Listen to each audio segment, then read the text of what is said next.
दोस्तों, आप सभी को गुड मॉर्निंग और आप सभी को इसके कॉन्सेप्ट वाला में आप सभी को स्वागत है। तो आज हम लोग डिस्कशन करने वाले हैं संस्कृत के अलग कथा चैप्टर वर्ग दशम जो 20वीं बोर्ड के लिए। किस बोर्ड के लिए?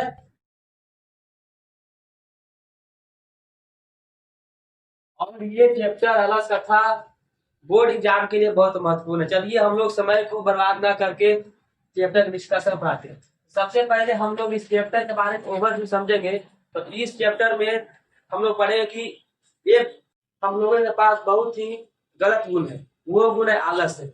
इस चैप्टर में, इस पूरा अध्यापन में आलस्य के बारे में ही बोला गया है। इस चैप्टर में बताया गया कि आलस्य एक बहुत गलत बात है, एक बहुत ही बुरा गुण है जो मनुष्य में आने के बाद मनुष्य को बर्बाद कर देता है। वही आलस्य गुण को विद्यापति ने लिखा इस चैप्टर में और उस आलस्य गुण के बारे में बताया गया। तो सबसे पहले आज के इस क्लास में हम लोग केवल और केवल इस अलस कथा चैप्टर जो है, अलस कथा वर्ग दशम के जो चैप्टर है, इसके केवल और केवल हम लोग विद्यापति जो लिखे हैं इस चैप्टर को, उनके बारे में तो डिस्कशन करेंगे। केवल चैप्टर ओवरव्यू लेंगे कि किसने लिखा, चैप्टर में क्या दिया गया।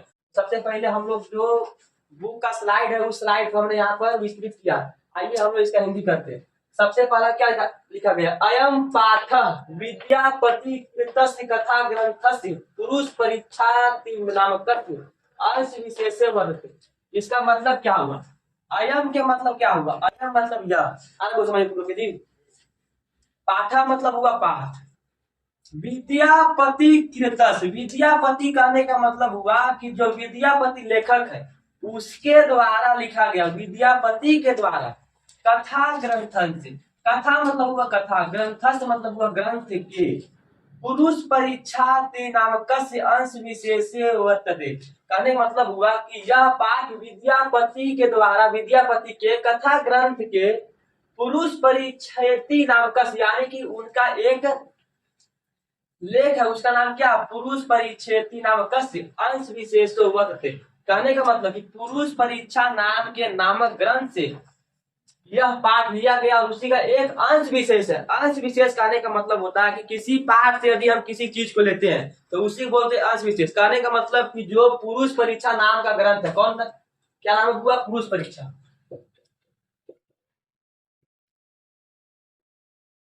पुरुष परीक्षा ये इनका एक ग्रंथ है।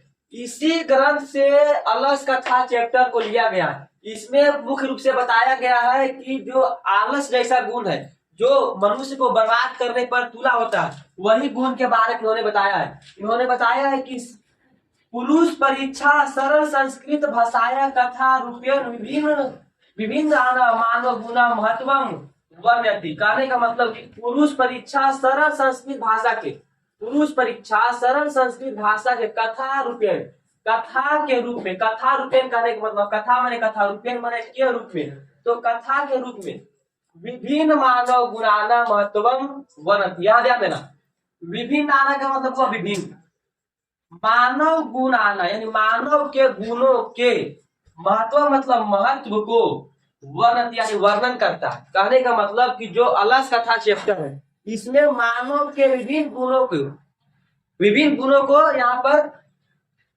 प्रदर्शित करता है, या फिर कहने का मतलब निरूपित करता है। इसके आगे बढ़ते च निरंकरणाय शिक्षा जाति, और इससे हम लोग च मतलब होता हुआ और, क्या मतलब क्या होता है जी? और इस दोष को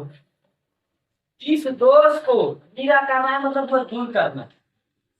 क्या होता है इसका मतलब जी? दूर करना। यदि कोई पूछे कि निराकरणाय का मतलब क्या होता है तो दूर करना। तो इस स्लाइड के बारे में फिर से पढ़ते हैं। अयम पाठ विद्यापति कृतस्य कथा ग्रंथस्य पुरुष परीक्षाति नामकस्य अंश विशेषो वर्तते। कहने का मतलब हुआ कि यह पाठ विद्यापति के द्वारा, विद्यापति के कथा ग्रंथ से, उसके कथा ग्रंथ के उस कथा ग्रंथ का नाम क्या है? पुरुष परीक्षेति नामकस्य, यानी कि पुरुष परीक्षा नाम के ग्रंथ का अंश विशेष, एक विशेष अंश है। वर्तते का मतलब होता हुआ है।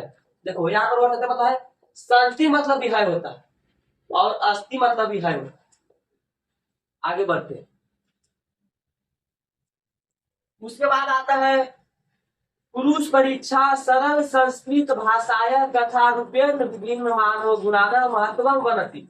जो पुरुष परीक्षा कथा ग्रंथ है, जो संस्कृत के सरल भाषा में लिखा गया कथा ग्रंथ कौन है? पुरुष परीक्षा। वो विभिन्न मानव गुणों के महत्व को वर्णन करता है। ठीक हुआ? सबको समझ में जी। अब देखो, दोषानाम च निराकरणाय शिक्षा देती, और इस दोष को दूर करने के लिए शिक्षा देता है। पहला स्लाइड आप सभी के सामने खत्म हो गया। अब आते हैं दूसरा स्लाइड में। विद्यापति लोकप्रिय मैथिली कवि असीता। विद्यापति जो लेखक हो गए, लोकप्रिय मतलब लोकप्रिय हो गया, मैथिली कवि मतलब मैथिली कवि होगा, असीता मतलब था और थे होते हैं। असीता मतलब था और थे होते हैं। आना समझ जी तुमको। देखो इधर, विद्यापति लोकप्रिय मैथिली कवि असीता। विद्यापति लोकप्रिय मैथिली कवि थे। अपिच बहुना संस्कृत ग्रंथा